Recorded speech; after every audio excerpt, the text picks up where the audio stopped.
The rain in Washington, D.C. didn't wash things clean, it just turned the marble monuments into cold, gray tombstones. Commander Elena Vance sat in her office at the Department of Naval Intelligence. The blue light of the monitor reflecting in her tired, hazel eyes. At 38, she had the kind of face that told a story of too many tours in places the map didn't name. Her spine was a straight line of disciplined steel, a habit born from 15 years of wearing the uniform. But tonight, her shoulders felt the weight of the world. On her desk sat a worn photograph of her father, a Silver Star recipient, and a small, jagged piece of shrapnel she'd pulled from her own tactical vest in Fallujah. They were her anchors. Why? Commander? The voice startled her. Standing at the door was Major Marcus Reed. He looked like he'd aged 10 years since breakfast. His uniform was disheveled, his breathing shallow. Marcus wasn't just a subordinate. He was the man who had pulled Elena out of a burning Humvee a decade ago. Marcus? It's 0200. What are you still doing here? Elena asked, standing up. Marcus didn't speak. He stepped inside, locked the door, and pulled a small, encrypted drive from his pocket. His hands were shaking. Elena, I found something. Something I wasn't supposed to see while decommissioning the server in Sector 4. Sector 4? That's high-altitude surveillance. What's the problem? Marcus leaned in, his voice a frantic whisper. It's not surveillance of enemies.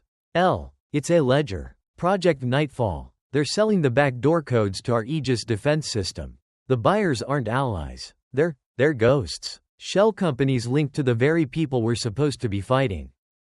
Elena felt a cold chill settle in her marrow. That's treason. Marcus. Hide treason. Who signed off on the data transfers?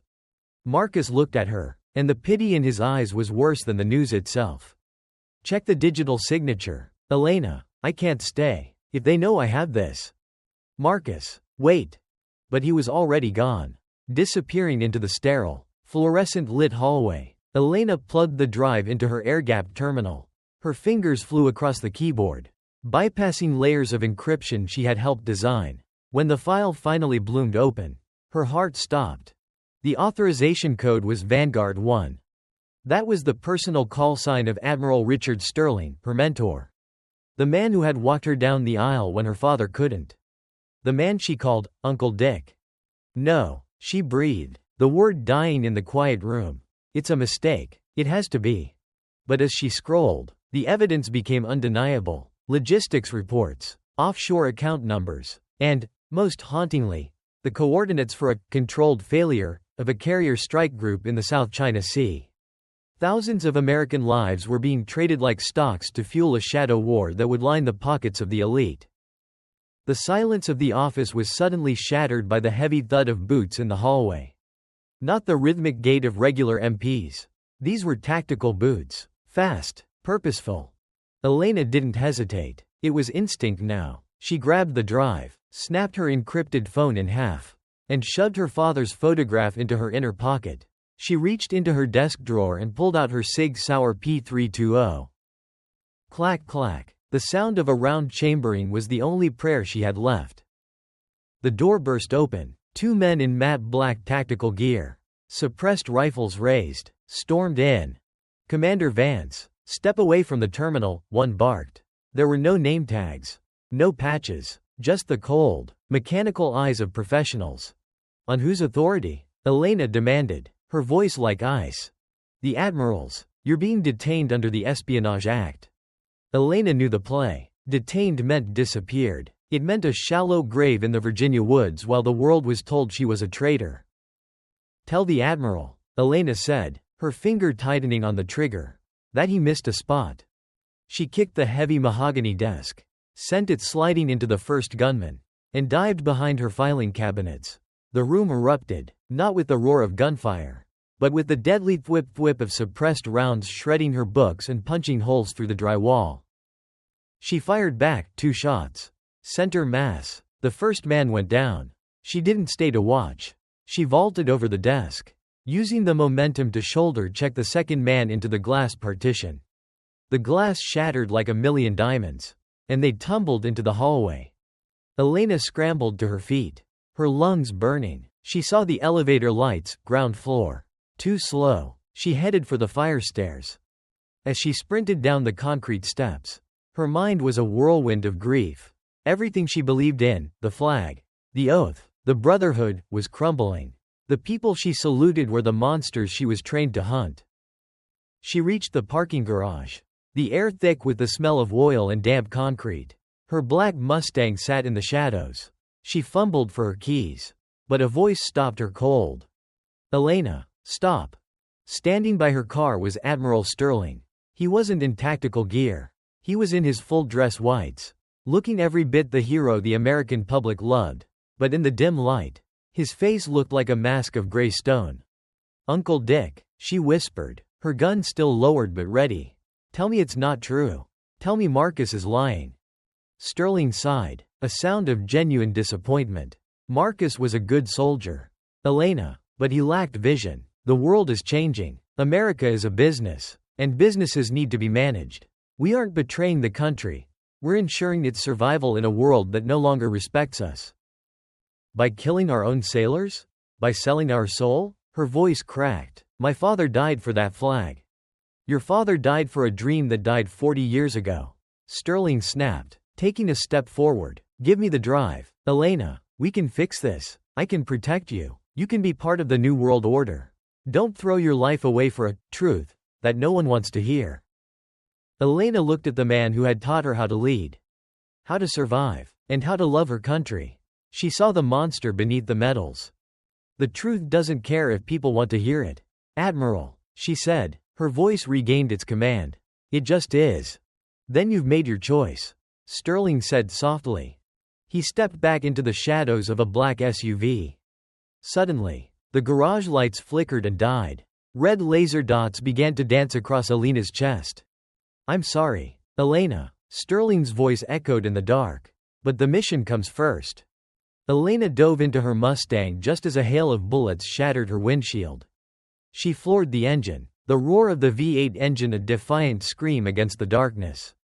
She smashed through the exit gate, the tires screeching as she fishtail-ed onto the rain-slicked streets of D.C. She was alone, no backup, no agency, no home. But as she touched the photograph in her pocket, a different kind of fire ignited in her chest. They had the power, the money, and the men, but she had the truth. And in the dark, a single light is enough to start a fire. The hunt had begun. The tires of Elena's Mustang screamed against the wet asphalt of Constitution Avenue. In her rearview mirror, the twin LED headlights of the black SUVs looked like the eyes of predatory wolves. They weren't using sirens. This wasn't a police chase, it was a professional liquidation. Rain lashed against the cracked windshield, blurring the neon lights of the city into a distorted kaleidoscope of red and blue. Elena's heart hammered against her ribs, a rhythmic reminder that she was still alive, for now. "Think, Elena, think," she muttered to herself, shifting gears with a violent jerk. She knew the city's grid like the back of her hand. To the hunters behind her, D.C. was a map of targets. To her, it was a labyrinth of memories. She swerved hard onto a narrow side street near Foggy Bottom, the Mustang's tail fishtailing dangerously before the tires gripped the road. One of the SUVs attempted to pit maneuver her. The heavy steel bumper of the Suburban slammed into her rear quarter panel. The metal groaned, and the scent of burning rubber filled the cabin. Elena gritted her teeth, steered into the hit, and then slammed on the brakes. The massive SUV, caught off guard by the sudden loss of momentum, sailed past her. Without missing a beat, Elena shifted into reverse, slammed into a parked sedan to clear a path, and floored it down an alleyway barely wide enough for her side mirrors. She needed to go dark. In 2026, the city was a panopticon. Every streetlight had a camera. Every car had a GPS tracker. If she stayed in this car, she was a dead woman driving. 10 minutes later, she pulled into a derelict parking garage in Anacostia, a place where the shadows were thick and the law was a distant suggestion. She parked the Mustang in a blind spot behind a rusted dumpster.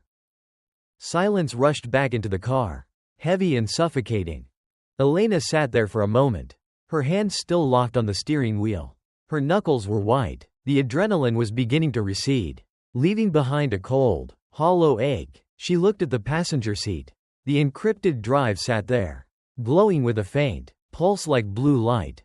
Uncle Dick, the image of Admiral Sterling's face, the man who had bought her first compass, who had told her that integrity is the only currency that matters, flashed in her mind. It felt like a physical blow to the chest. The betrayal wasn't just professional, it was a violation of her soul. She grabbed the drive and her go bag. She had to move.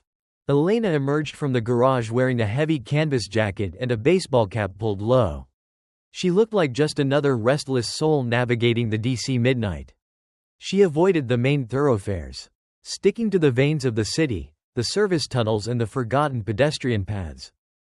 She reached a burn box, a small, rented storage unit under a false name she'd maintained for years. It was a contingency she'd hoped she'd never use.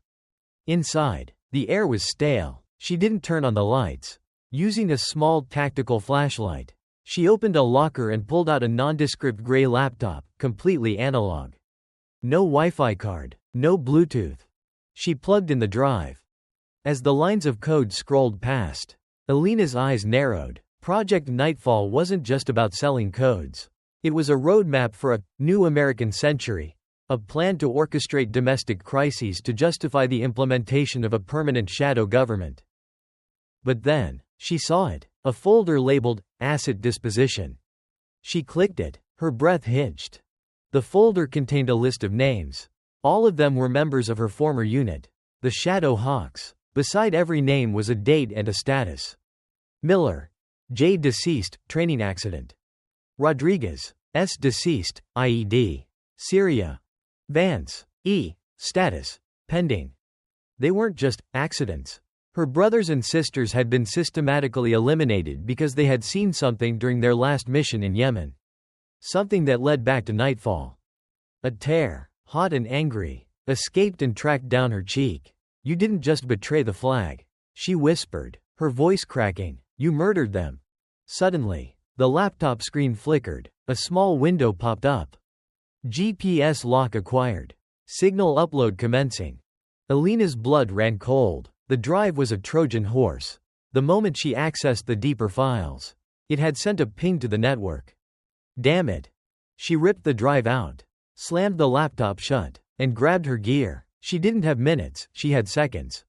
She kicked open the back door of the storage unit just as a flashbang grenade detonated in the front hallway. Bang! The world turned into white noise and blinding light. Elena stumbled, her inner ear screaming, but her training took over. She rolled behind a stack of wooden pallets as the front door was kicked off its hinges. 3 operators moved in, suppressors forward. Night vision goggles down. They moved with the surgical precision of Tier 1 contractors. Clear left, one hissed. Elena didn't wait for them to find her. She pulled a flashlight from her belt, clicked it to strobe mode, and tossed it toward the center of the room. The erratic, high-intensity flashing blinded their NVGs for a split second. In that heartbeat of confusion, Elena rose. She fired 3 shots. The first hit the lead man in the neck, just above his plate carrier. The second caught the second man in the shoulder, spinning him around. The third man returned fire. Wood splinters exploded near Elena's head. She dove through the back door into the rain, the cold water hitting her face like a slap. She sprinted toward the train tracks that bordered the industrial park. Behind her, she heard the rhythmic thud-thud-thud of a helicopter. A searchlight began to sweep the ground, a great white eye looking for its prey. She reached the tracks just as a freight train began to rumble past. A mile-long snake of steel heading west. Elena didn't think. She jumped. Her fingers caught the cold, slippery ladder of a grain car. Her legs swung wildly before she found a foothold. She hauled herself up, pressing her body flat against the cold metal as the train picked up speed. Above, the helicopter's searchlight swept over the train, missing her by inches.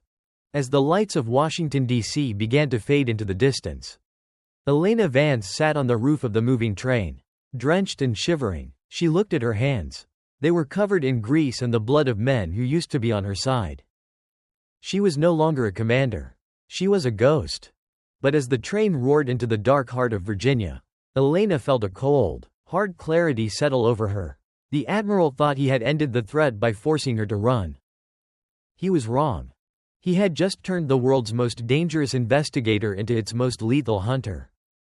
"I'm coming for you, Dick," she whispered into the wind. "And I'm bringing the truth with me." The train slowed as it groaned through the winding passes of West Virginia. The rhythmic clack-clack of the steel rails sounding like a funeral march. Elena Vance dropped from the grain car while the engine was still chugging at 20 miles per hour. She hit the gravel embankment, tucked her head, and rolled. Pain flared in her shoulder, a sharp, hot reminder of the bullet that had grazed her earlier, but she didn't let out a sound. She lay still in the tall, wet grass until the tail lights of the train vanished into the mountain mist. She was in the heart of the Appalachians. To the world, these mountains were a place of scenic beauty. To Elena, they were a graveyard of secrets. She hiked for 4 hours, guided only by the moon and a compass she'd kept since her first survival training at Annapolis. Her boots were soaked, her lungs burned with the thin, cold air, but her mind was a tactical map. She wasn't just walking, she was following a ghost trail her father had whispered about years ago. "If the world ever turns upside down, he had said, look for the man who saw the shadows before they moved." That man was Silas Finch.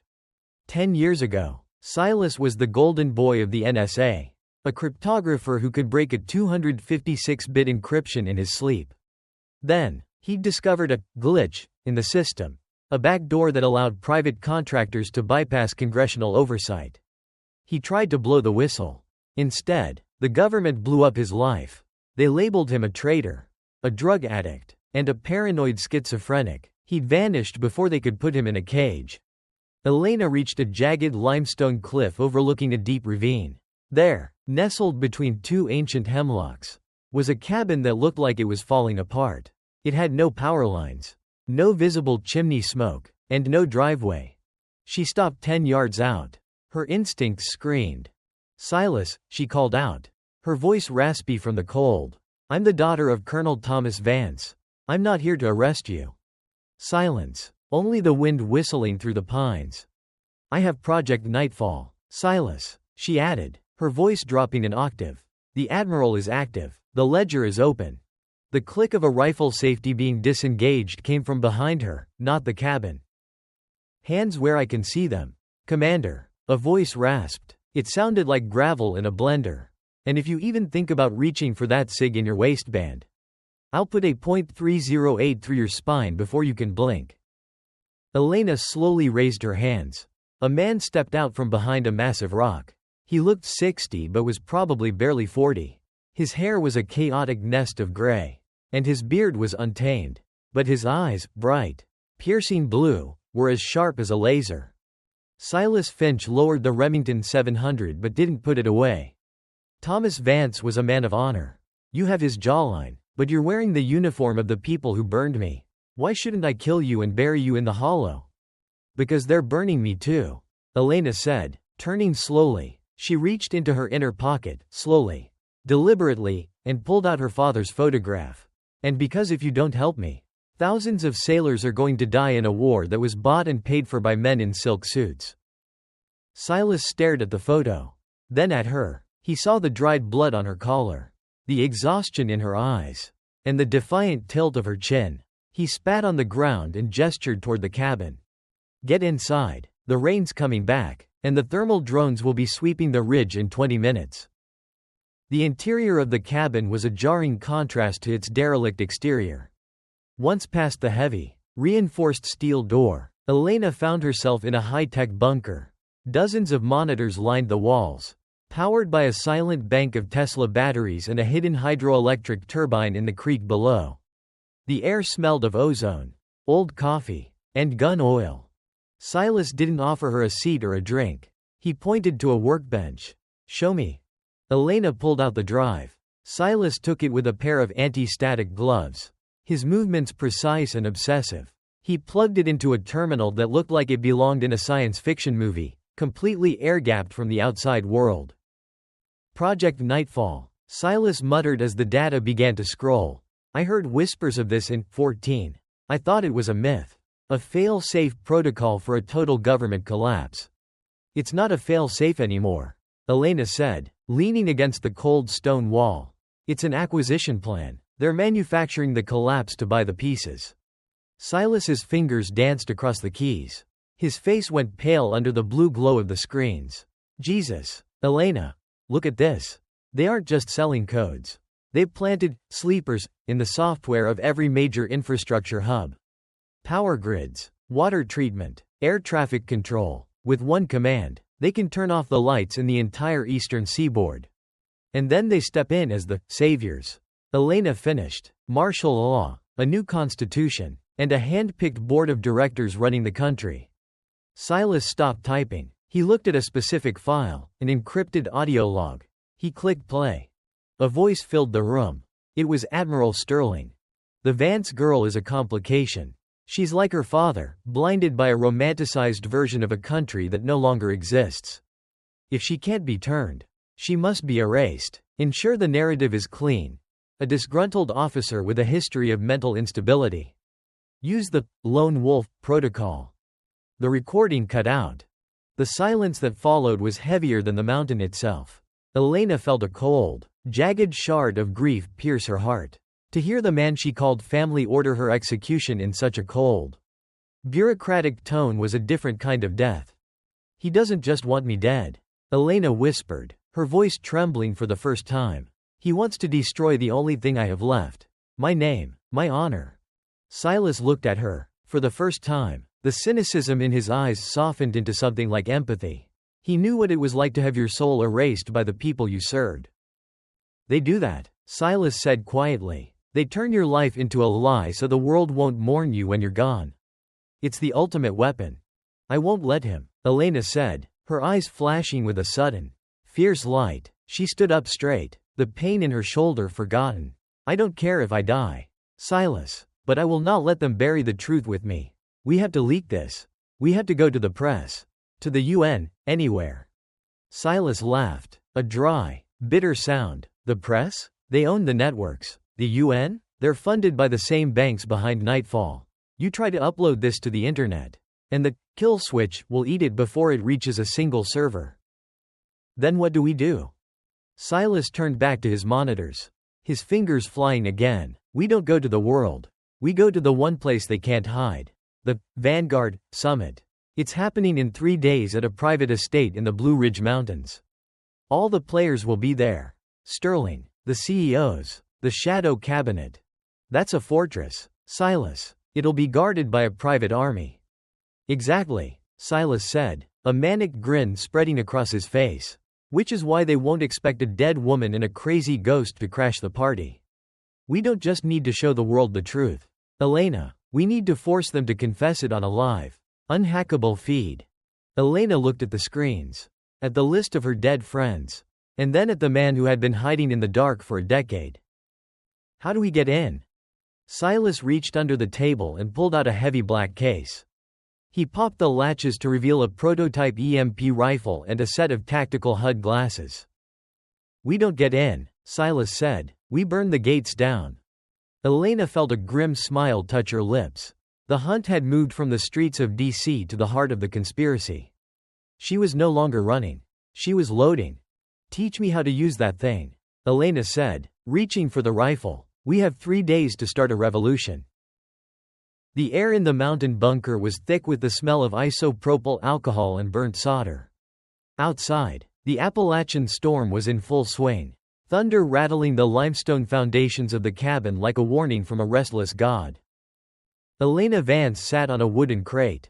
Her teeth gritted as Silas Finch stitched the bullet graze on her shoulder. The needle pierced her skin, a sharp, stinging reality, but Elena didn't flinch. She had felt worse. You have a lot of ink, Commander, Silas remarked, his eyes focused on the wound. Elena looked down at her left forearm. A jagged, black tattoo of a hawk in flight was etched into her skin. Its claws clutching a lightning bolt. Underneath were the words, Fidelis ad mortem, faithful unto death. The Shadow Hawks, Elena whispered, her voice sounding hollow in the small room. My unit, we got these after a mission in Kandahar. We promised each other that as long as one of us was breathing, the Hawks would never fall. Now you're the last one, Silas said, tying off the stitch. I'm the only one left to tell their story. she replied, pulling her shirt back up. She walked over to a small table where she had laid out the contents of her go bag. Among the ammunition in the encrypted drive was a small, tattered notebook. This was the ink of the chapter, not just tattoos, but the handwritten logs of men who were now ghosts. 14 months ago, Aden, Yemen. The heat had been like a physical weight, pressing down on the Shadow Hawks as they crouched in the ruins of an old clock tower. "Commander, we've got movement," Miller whispered through the comms. Miller was 22, a kid from Ohio who could hit a target at 1,000 yards and still believed that the world was divided into good guys and bad guys. "Hold your fire," Elena commanded, looking through her thermal optics. They were supposed to be tracking an arms shipment to a local insurgent group. But as the trucks rolled into the courtyard, the people meeting them weren't insurgents. They were men in tactical gear that looked suspiciously like their own. American gear. "Ma'am, those are Blackwood contractors," Rodriguez had whispered, his hand tightening on his rifle. "What are they doing here delivering crates to the Houthi rebels?" "We observe and report, Rodriguez. Nothing more," Elena had said, though a cold stone of dread had already formed in her stomach. They had filmed everything. They had the serial numbers of the crates. They had the faces of the contractors. But 2 days after they filed their report, their base was hit by a coordinated insurgent strike. Miller was killed in the first blast. Rodriguez died holding the extraction point so Elena could get the data out. When she returned to DC, the data was corrupted. And her team was posthumously blamed for a tactical error that led to the casualties. Elena snapped the notebook shut. The memory was afire in her veins. "They didn't die for a mistake," Elena said, turning to Silas. "They died because Sterling and his friends at Blackwood were playing both sides of the war to keep the defense contracts flowing. My team saw the truth, and they were erased for it." Silas handed her a heavy, modified tablet. "Well, if it's any consolation, they're about to be unerased. I've spent the last 6 hours bypass mapping the security for the Vanguard Summit. It's held at the Spire, a private estate owned by the CEO of Aegis Systems. It's built into a mountain, just like this, but with more gold plating and a lot more guards. Security? Automated turrets, biometric scanners, and a private security force led by a man named Elias Vane," Silas said, his face darkening. "Vane is a former Delta operator. He's a butcher. He doesn't take prisoners." "Good," Elena said, checking the magazine of her P320. "Neither do I." Silas began showing her the tools he'd built. "This is the Ghost Protocol. It's a short-range transmitter. Once you're inside the Spire's server room, you plug this in. It'll override their internal broadcast system. It doesn't matter if they try to cut the Wi-Fi or the satellite. This uses a low-frequency burst that will piggyback on the emergency broadcast signal. Every TV, phone, and radio in a 50-mile radius, including the live feeds of the journalists outside, will see what's on that drive." "And Sterling? He'll be on the main stage, giving the keynote speech about global security and the future of peace." Silas sneered. "He'll be right in front of the camera when the truth drops. The world will see his signature on the Nightfall documents in real time." The rest of the night was a blur of tactical preparation.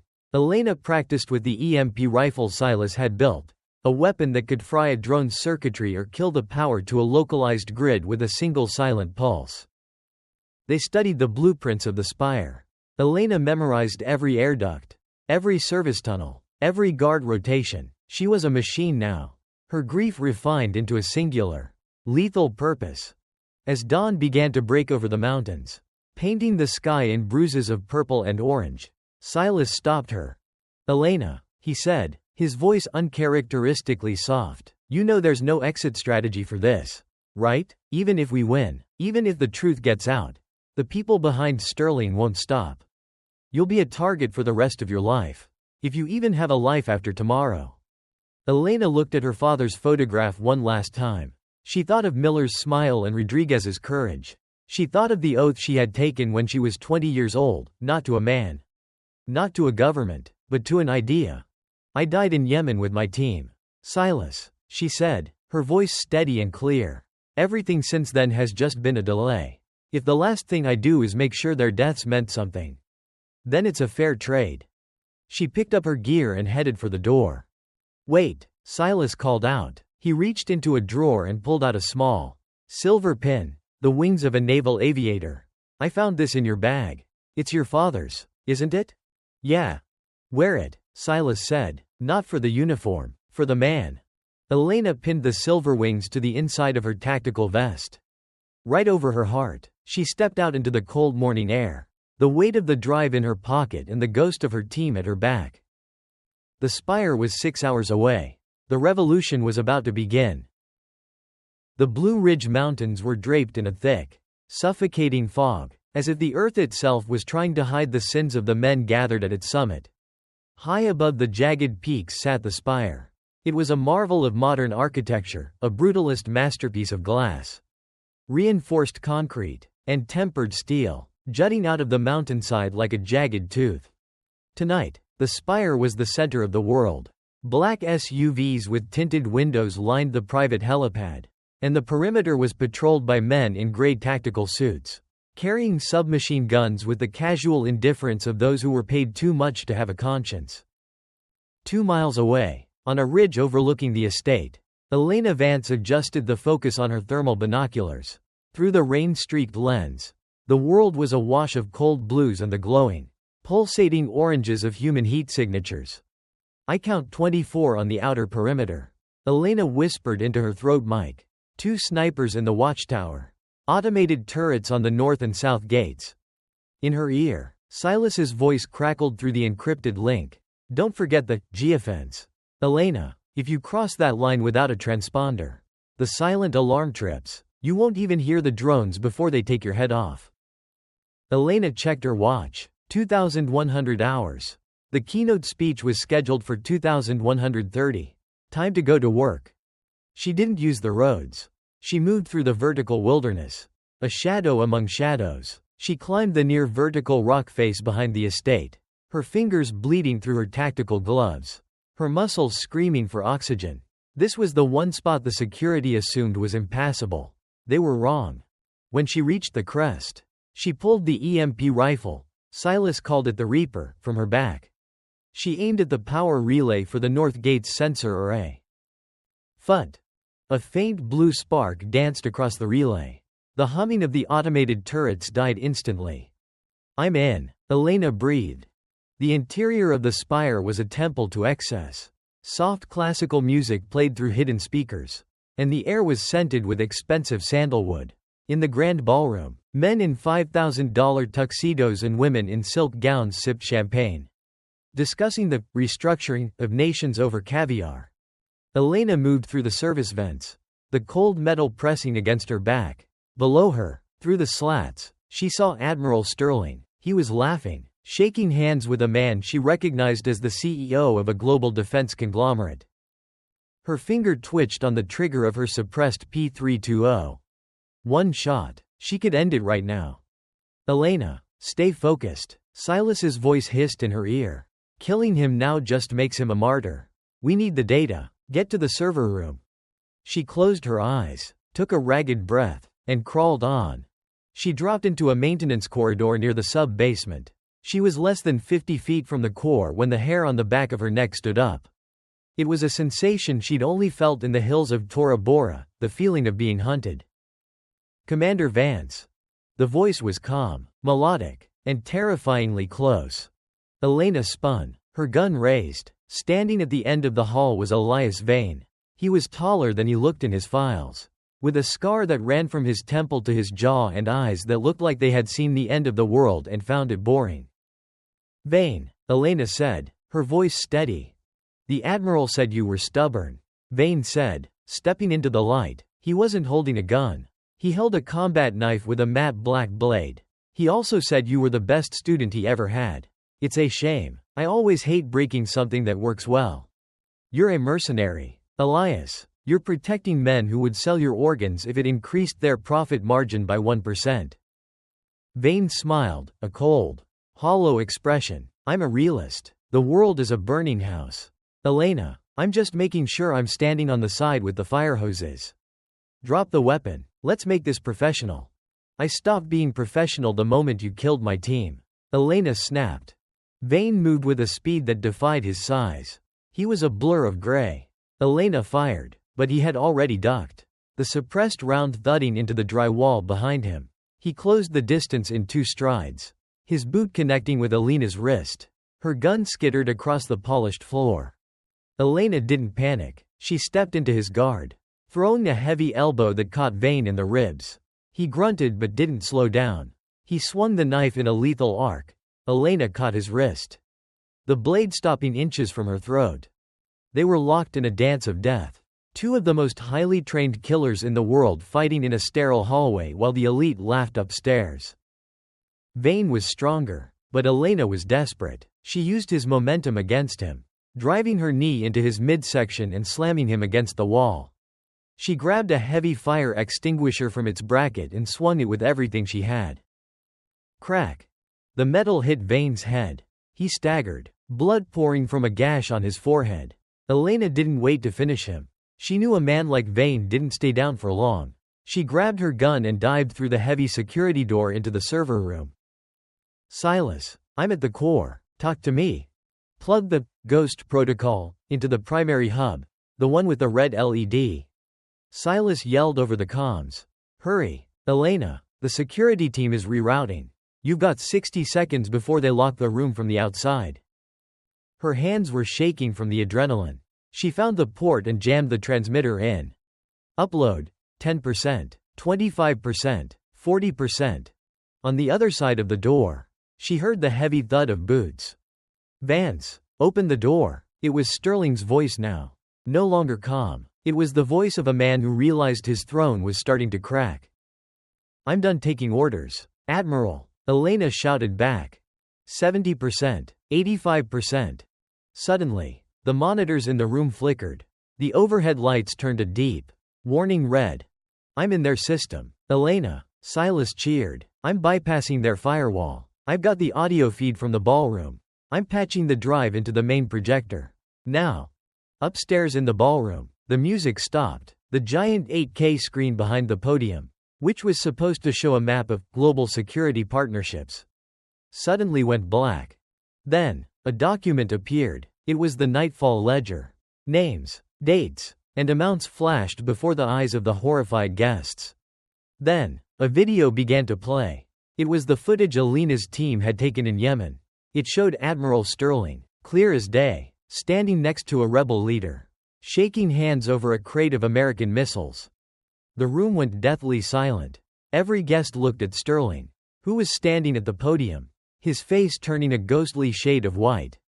Then, Elena's voice echoed through the ballroom speakers, loud and clear, broadcast not just to the room, but to every news outlet Silas had successfully pinged. This is Commander Elena Vance. The man standing before you is not a hero. He is a traitor. These are the names of the men and women he murdered to keep his secret. These are the lives he sold for power. In the server room, Elena watched the progress bar hit 100%. Mission accomplished, Silas, she whispered. But then, the door behind her didn't just open. It exploded. A thermite charge blew the hinges off. Through the smoke, Elias Vane emerged, his face a mask of blood and fury. He wasn't alone. 6 contractors with assault rifles leveled their weapons at her. The truth is out, Elias, Elena said, raising her hands, a grim smile on her face. You can't kill a signal. Maybe not, Vane rasped, raising his rifle to her head. But I can sure as hell kill the messenger. Just as his finger began to squeeze the trigger, a massive explosion rocked the entire mountain. The spire groaned as the floor tilted at a terrifying angle. What the hell was that? One of the guards screamed. That, Silas's voice whispered in Elena's ear, was me triggering the emergency venting system. Run, Elena, the mountain is coming down.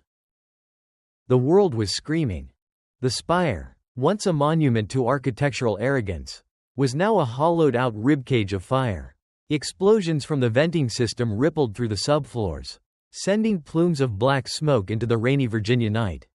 Elena Vance didn't look back. She couldn't. She was sprinting through the service tunnels, her lungs drawing in air that tasted of copper and burning plastic. Behind her, The rhythmic thud-thud-thud of Vane's boots had stopped, lost in the roar of the collapsing structure. But she knew better than to think he was dead. Men like Vane didn't die, they just retreated into the shadows to sharpen their blades. She burst through a heavy steel grate, tumbling into the mud of a drainage ditch half a mile from the estate. The rain was freezing, hitting her skin like needles, but it felt clean compared to the filth she had just witnessed inside. "Silas, I'm out," she gasped into her mic, her body trembling with exhaustion. Silence. "Silas, do you copy? Elena, you need to see this." Silas's voice finally came through. It wasn't the voice of a man who had just won. It was the voice of a man watching a funeral. "I'm patching the news feeds into your HUD. I'm sorry. I'm so sorry." Elena adjusted her tactical glasses. A translucent screen flickered to life in her field of vision. It was a CNN breaking news report. The headline scrolling across the bottom made her heart stop. "Terrorist attack at Vanguard Summit. Commander Elena Vance sought in connection to massacre." Elena froze in the mud. The video playing on the screen wasn't the Nightfall Ledger. It wasn't the footage of Sterling in Yemen. Instead, it was a grainy, high-definition clip of Elena herself in the server room, but it had been altered. In the video, she wasn't plugging in a transmitter, she was planting a bomb. The audio was a deepfake. Her voice twisted into a manifesto of hate against the United States government. "They're spinning it," Elena whispered, her voice barely audible over the rain. "They're erasing the truth in real time." "It's more than that, Elena," Silas said, his typing sounding frantic in her ear. "Sterling is on camera now. He's playing the hero." She switched the feed. There was Admiral Sterling, standing in front of a backdrop of ambulances and fire trucks, a bandage on his forehead, looking tired but resolute. "Tonight, we faced an unprecedented act of domestic terrorism," Sterling told the cameras, his voice brimming with a fatherly, disappointed sorrow. "Commander Elena Vance, a woman I once trusted like my own daughter, has succumbed to a radical ideology. She used her access to naval intelligence to fabricate documents and launch a cyber attack designed to destabilize our national security. We will not be intimidated. We will find her, and we will bring her to justice." Elena fell back against the muddy bank of the ditch. The betrayal was complete. Sterling hadn't just tried to kill her, he had stolen her weapon, the truth, and turned it into a noose around her neck. In the eyes of the 300 million people she had sworn to protect, she wasn't a whistleblower, she was the most dangerous woman in America. The next 4 hours were a blur of survival. Elena moved like a ghost through the rural outskirts of Virginia. She stole a mud-caked flannel shirt from a clothesline and a pair of tattered work boots from a porch. She ditched her tactical vest and the EMP rifle in a deep ravine, keeping only her father's silver wings and her Sig Sauer. She reached a small, roadside gas station at 0300. The neon sign buzzed and flickered, casting a sickly yellow light over the empty pumps. Inside, a television mounted in the corner was playing the same loop, her face, her name, her crimes. The teenager behind the counter, a boy no older than Miller had been, looked up from his phone. He looked at the TV, then at the bedraggled, mud-stained woman standing at the door. Elena lowered the brim of her stolen cap. For a split second, she saw the boy's eyes widen. He recognized her. His hand moved slowly toward the silent alarm button under the counter.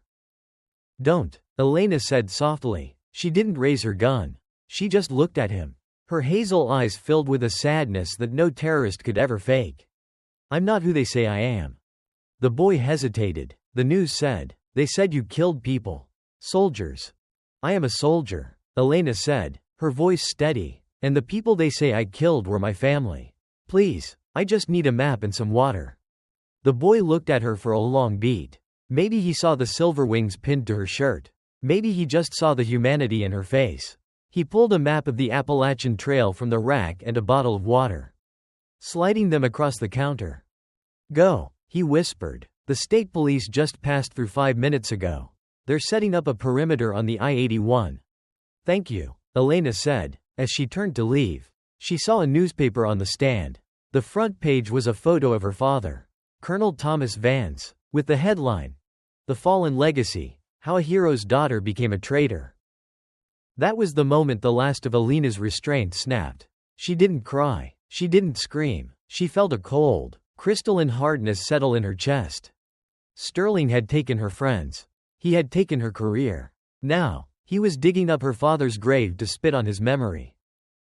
She met Silas at a pre-arranged, dead-drop location, a rusted-out school bus deep in the national forest. Silas was already there, his laptop open, his face haggard in the blue light. "They've frozen your accounts," Silas said without looking up. "They've put a $5 million bounty on your head. Dead or alive. Every patriot with a rifle is looking for you now." "Elena. I don't care about the money." "Silas," Elena said, sitting on a rusted bench. "Tell me the drive is still good." "The drive is fine, but nobody believes it. The deepfake narrative worked. The mainstream media won't touch it. And the social media platforms are scrubbing the Nightfall files as misinformation as soon as they're uploaded." "Then we change the game," Elena said. She looked out the window of the bus into the dark woods. "Sterling thinks he's won because he controls the screens. But he's forgotten one thing." "What's that?" "He's forgotten what happens when you take everything away from a person," Elena said, turning to Silas. Her eyes were cold, reflecting the data on the screen. "You don't just create a traitor. You create a hunter. He wants me to be a terrorist? Fine, I'll give him a nightmare." Silas looked at her, and for the first time, he was actually afraid of Elena Vance. "What are you planning?" "We're not going to leak the data anymore, Silas. We're going to use it to dismantle them from the inside. Nightfall has a financial component, right? A list of the shell companies and the banks?" "Yeah, the shadow ledger. I want you to crash their markets," Elena said. "Every cent they stole from the defense budget. Every bribe they took. I want it gone. And while they're scrambling to save their bank accounts, I'm going back to DC." "Are you crazy? DC is a kill zone for you. Sterling is going to give a speech at the National Cemetery tomorrow at noon," Elena said, her voice dropping to a whisper. "He's going to honor the men he killed. He wants a show? I'm going to give him the finale he deserves." She pulled her father's silver wings from her shirt and looked at them. "The truth isn't a signal anymore, Silas. The truth is a bullet. And I'm the one who's going to fire it." Washington, D.C. was no longer a city, it was a fortress. Checkpoints choked the bridges over the Potomac, and the sky was a constant hum of surveillance drones, their red and green lights blinking like malevolent stars. The lone wolf protocol was in full effect. Every billboard and digital sign across the Capitol displayed Elena Vance's face, a high-resolution image of a traitor, alongside a tip line number for the FBI. Elena moved through the shadows of Anacostia. Wearing an oversized hoodie and a pair of thick-rimmed glasses she'd lifted from a thrift store donation bin. Her shoulder throbbed with a dull, rhythmic pain, and her soul felt even more bruised. She wasn't heading for a military base or a safe house. She was heading for a dive bar called the Rusty Anchor, a place where the beer was cheap and the secrets were even cheaper. Inside, the air was thick with the smell of stale cigarettes and regret. At a corner booth, hunched over a glass of bourbon and a pile of crumpled notes, sat Sarah Jenkins. 5 years ago, Sarah Jenkins was the youngest investigative reporter to win a Pulitzer. She had uncovered the Blackwood kickback scandal. But the system had fought back. They'd sued her sources into silence, discredited her evidence, and eventually, her own editors at the Washington Post had let her go under pressure from government interests. Now, she wrote for an fringe blog that focused on unexplained government phenomena, a polite term for conspiracy theories. Elena slid into the booth opposite her. Sarah didn't look up. "This seat is taken, honey. I'm waiting for my dignity to show up. It's running about 5 years late." "You used to care about the truth, Sarah," Elena said, her voice low and raspy. "Even when it cost you everything." Sarah froze. She knew that voice. She had interviewed Elena once. Years ago, after a rescue mission in Mali. Slowly, she raised her head. Her eyes widened behind her smudged glasses as she looked at the face that was currently on every TV screen in the country. "You're either the bravest person I know, or the stupidest," Sarah whispered, her hand trembling as she reached for her drink. "There are 3 marshals in the parking lot and a SWAT team 2 blocks away looking for you." They're looking for a terrorist, Elena said, leaning forward. I'm looking for a journalist. Are you still one? I'm a ghost, Elena, just like you. Then let's haunt them together. Elena led Sarah to a stolen sedan parked in a dark alley. In the backseat, she produced the tattered notebook and a secondary, physical backup of the Nightfall files, hard copies Silas had printed on an old, non-digital press. Digital files can be deepfaked. Sarah, we saw that at the Spire, Elena explained, her eyes searching Sarah's face. But these are original logistics manifests. Physical signatures. Real ink on real paper. These are the transfer orders for the Aegis codes, signed by Sterling's own hand before they were digitized. Sarah flipped through the pages, her journalistic instincts kicking into high gear. Her eyes darted across the numbers, the dates, the names of shell companies she recognized from her own failed investigations. My God, Sarah breathed. It's not just a coup. It's an IPO. They're taking the United States government public. They're selling off the sovereignty of the nation to the highest bidders in the private sector. Tomorrow at the National Cemetery, Sterling is going to announce the National Security Restoration Act, Elena said. It's the final piece of the puzzle. It gives him and his board temporary, emergency powers. Powers that will never be returned. Sarah looked at Elena, really looked at her. She saw the grime, the blood, and the absolute, unshakable resolve in the officer's eyes. Why me, Elena? I have no platform anymore. No one listens to me. Because you're the only one who didn't stop asking questions, Elena said. And because I don't need a platform.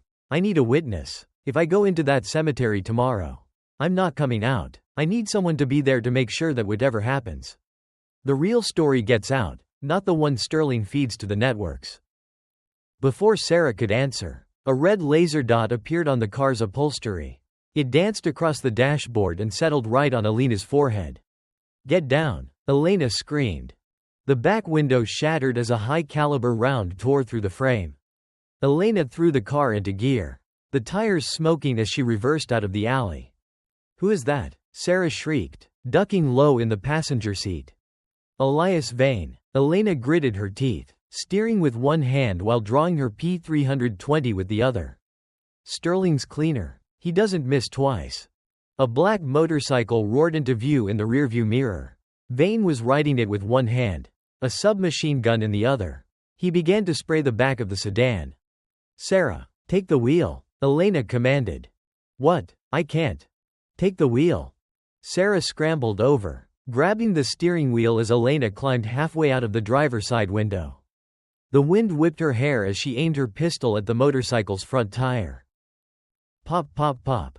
The motorcycle's tire blew out, sending Vane into a violent skid.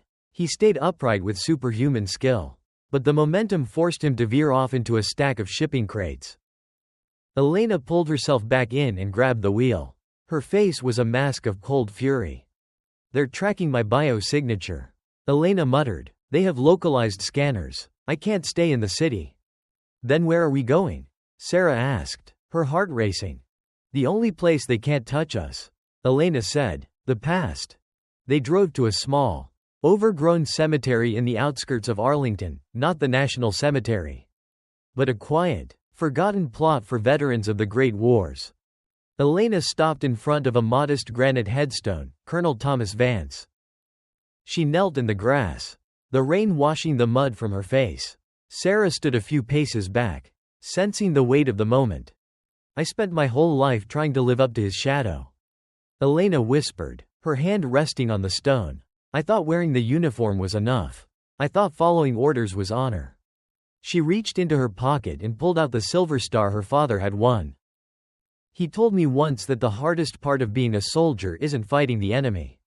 It's knowing when the enemy is the one holding the map. She stood up and turned to Sarah. The sadness was gone. In its place was a lethal, quiet clarity. I'm going to end this tomorrow. Sarah, I'm going to face Sterling.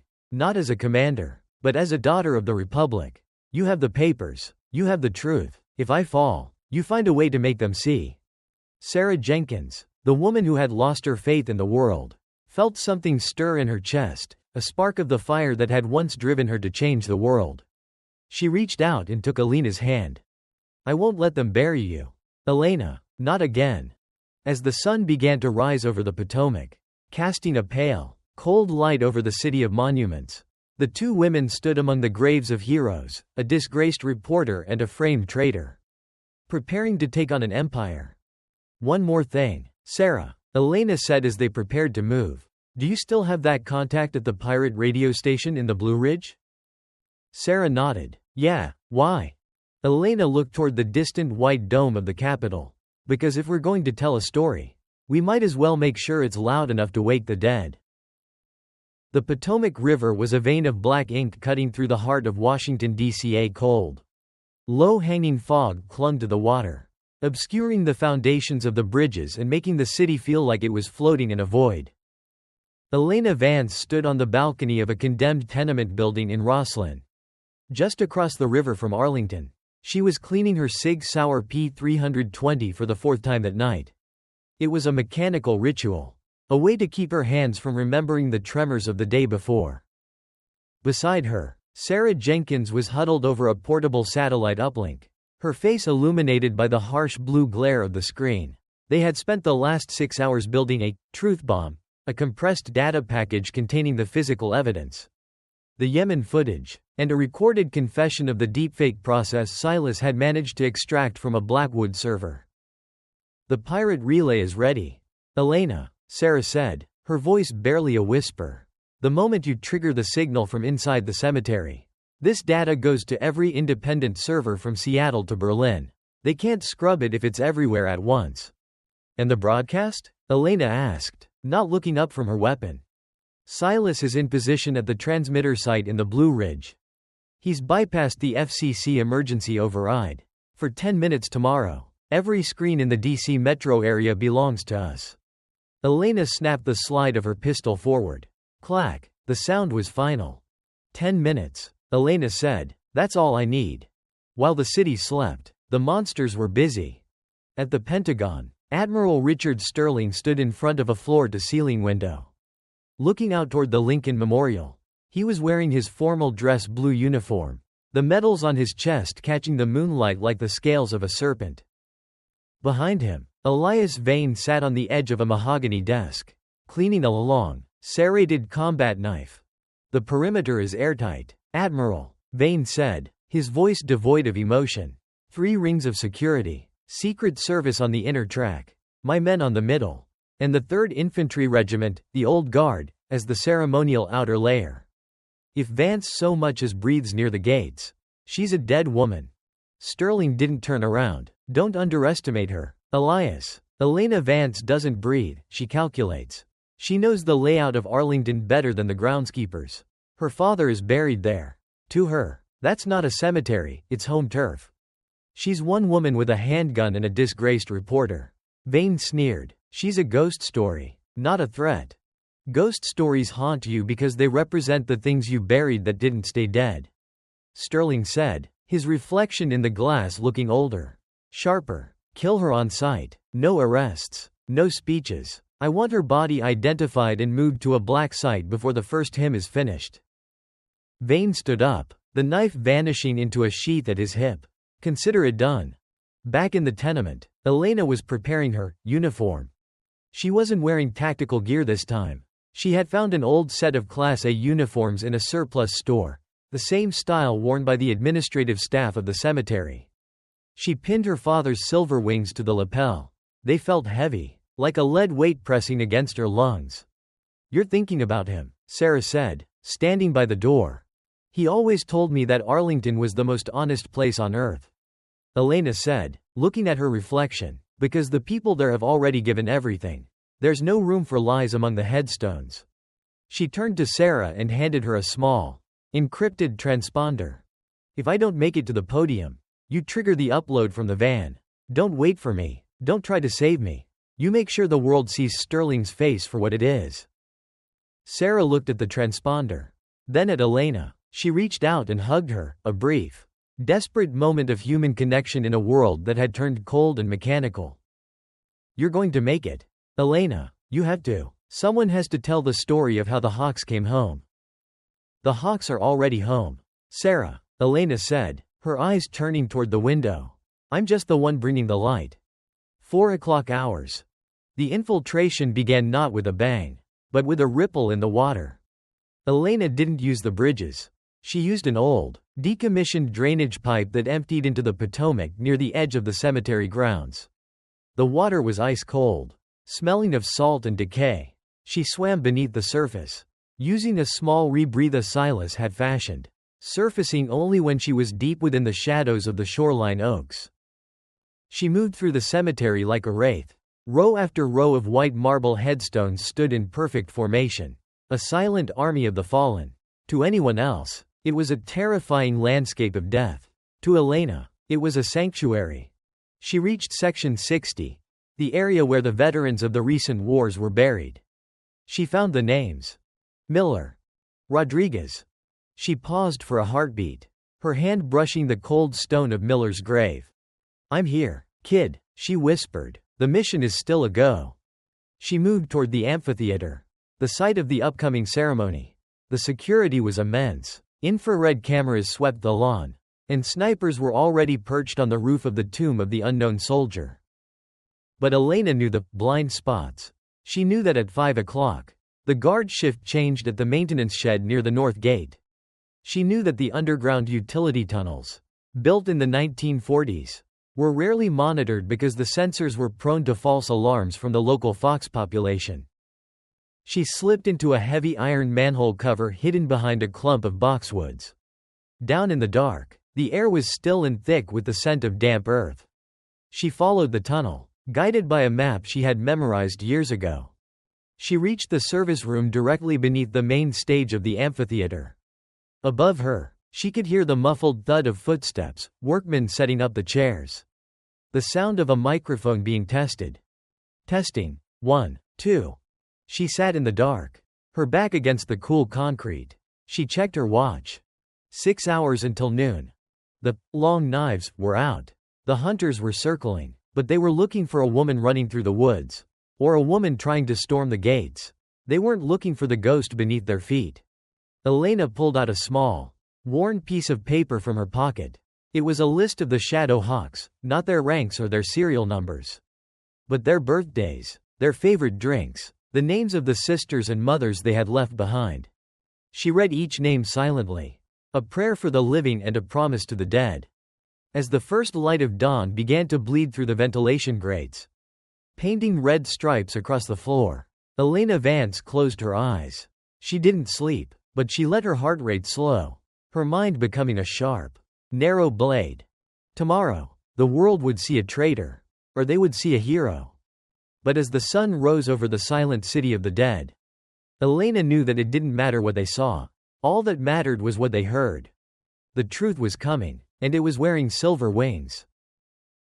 High noon at Arlington. The sun was a white, blinding disk in a sky so blue it looked artificial. Below, the white amphitheater was a sea of dark suits, military dress uniforms, and the glint of brass. Hundreds of cameras, from major networks to independent drones, were focused on the podium, where the Great Seal of the United States hung like a silent witness. In the front row, the elite of Washington sat in stoic silence. They were here to witness the birth of a new era.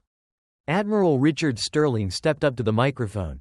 He looked magnificent. His chest was a tapestry of valor, his white hair catching the light, his voice booming with the authority of a man who believed he was already a king. "We stand today on sacred ground," Sterling began, his voice echoing across the thousands of headstones. "Ground bought with the blood of heroes. But today, that peace is threatened not by an enemy from without, but by a cancer from within." Beneath the stage, in the damp, lightless crawlspace, Elena Vance adjusted her headset. Her breathing was slow, a rhythmic tide of focus. "Silas, Sarah, are you in position?" she whispered. "I'm at the transmitter's throat." "Elena." Silas's voice crackled, tense and sharp. "The satellite handshake is green. The moment you give the word, DC goes dark, and the truth goes loud." "I'm in the press pool." "Elena," Sarah added, "I've got the physical files. If the digital upload fails, I'm throwing these at the front row. Godspeed." Elena stood up, her head nearly touching the concrete floor of the stage. She found the release latch for the maintenance hatch, a small, hidden square directly behind the floral arrangements of the podium. Above her, Sterling's voice rose in a crescendo of calculated fury. The betrayal of Commander Elena Vance is a symptom of a failing system. That is why, today, I am signing the National Security Restoration Act. From this moment, the defense of our borders and our data will be consolidated under a single, decisive command. To protect our freedom, we must first secure our soul. Now, Elena whispered. She shoved the hatch open. The crowd gasped as a figure emerged from the floor itself. Elena Vance didn't look like a terrorist. She looked like a ghost of the military's own making. She wore her Class A uniform, her father's silver wings gleaming on her chest, her face pale but etched in granite.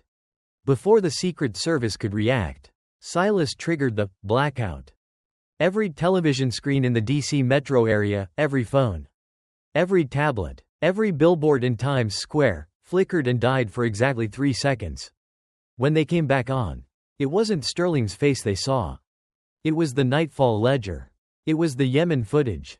It was the bank records of every senator in the front row. Richard Sterling. Elena's voice wasn't loud, but through Silas's hack, it was piped directly into every earbud and speaker in the amphitheater. Sterling froze, his hand halfway to the pen he was about to use to sign the act. He turned, his eyes meeting Elena's. For a split second, the mask of the hero slipped, revealing the terrified old man beneath. "Commander Vance," Sterling said, trying to regain his composure. "You are trespassing on a federal ceremony. Guards, detain her." "The only thing being detained today, Admiral, is the lie you've been telling for 20 years," Elena said, stepping toward him. She wasn't holding a gun. She was holding a small, handheld projector Silas had built. She clicked a button. A massive hologram projected into the air above the stage, a clear, unedited audio-video recording of Sterling in his office, ordering the hit on the Shadow Hawks. "Kill them all. Miller, Rodriguez, all of them. We can't have heroes leaking the profit margins." The silence that followed was more deafening than an explosion. The soldiers of the old guard, standing at attention around the perimeter, began to lower their ceremonial rifles. They looked at each other, then at the man they were supposed to protect. "It's a deepfake," Sterling screamed, his voice cracking. "She's a traitor. Kill her." But no one moved, except for one man. Elias Vane erupted from the shadows behind the curtain. He didn't care about the cameras or the truth. He was a shark that had found its prey. He drew a suppressed submachine gun and opened fire. Elena dove behind the heavy oak podium as bullets shredded the Great Seal. The crowd erupted into chaos. Senators and CEOs scrambled for the exits, their silk suits catching on the folding chairs. "Sarah, get out of there," Elena shouted into her comms as she returned fire, her Sig Sauer barking 3 times. Vane was fast. He moved with a predatory grace, leaping over the rows of seats, using the fleeing dignitaries as human shields. "You can't stop the tide. Vance," Vane shouted, his voice echoing in the amphitheater. "Nightfall is bigger than Sterling. It's the way the world works now." "Then the world is broken," Elena countered. She ran toward the tomb of the unknown soldier, leading Vane away from the panicked crowd. She needed space. She needed a clear shot. Vane followed her into the rows of headstones. Thwip thwip thwip. Suppressed rounds punched holes in the ancient marble. Elena felt a sting in her side, a graze, but she didn't slow down. She reached her father's grave. She stopped, turned, and waited. Vane emerged from the fog of the fire extinguishers that had been triggered in the amphitheater. He was bleeding from a shoulder wound, his face a mask of homicidal intent. "Poetic," Vane hissed, raising his weapon. "Dying at your daddy's feet. He was a loser. Elena. He died for a flag that was sold to the highest bidder before his body was even cold." "My father didn't die for a flag," Elena said, her finger tightening on the trigger. "He died for the person standing next to him. Something you'll never understand." Vane pulled the trigger. Click. His weapon jammed. The mud from the explosion at the spire had finally caught up to the firing pin.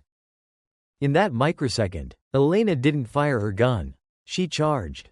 She slammed into Vane with the force of a freight train. They tumbled over her father's headstone. Two lethal instruments of war tearing at each other in the dirt. Vane drew his knife. Elena grabbed his wrist, the blade stopping an inch from her eye. She could feel his hot breath, the smell of gunpowder and expensive bourbon. "You're nothing," Vane wheezed, his strength beginning to overpower her. "I'm a Shadowhawk," Elena whispered. She reached into her belt and pulled the one tool Silas had insisted she take, a high-voltage industrial taser. She jammed it into Vane's neck and pulled the trigger. 50,000 volts surged through Vane's body.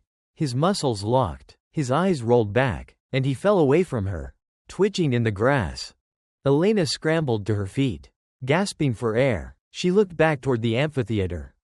Admiral Sterling was trying to reach his helicopter on the helipad behind the stage. But he was stopped. Not by the police, not by the FBI. He was stopped by the soldiers of the 3rd Infantry Regiment, the Old Guard. They stood in a solid wall of blue and gold, their bayonets fixed, their faces masks of silent, righteous fury. Sterling looked at them, then at the sky, where a dozen news helicopters were broadcasting his downfall to a billion people. Elena walked back toward the stage, her uniform torn, her face covered in blood and dirt. She stood on the edge of the amphitheater, looking down at the man who had been her mentor. "It's over, Richard," she said. Sterling looked at her, his eyes hollow. "What have you done, Elena? You've destroyed the order of the world. There will be chaos." "No," Elena said, reaching up and unpinning her father's silver wings. She held them out in the palm of her hand. "There will be justice. And for the first time in a long time, there will be the truth." Suddenly, the air was filled with the sound of sirens, real sirens.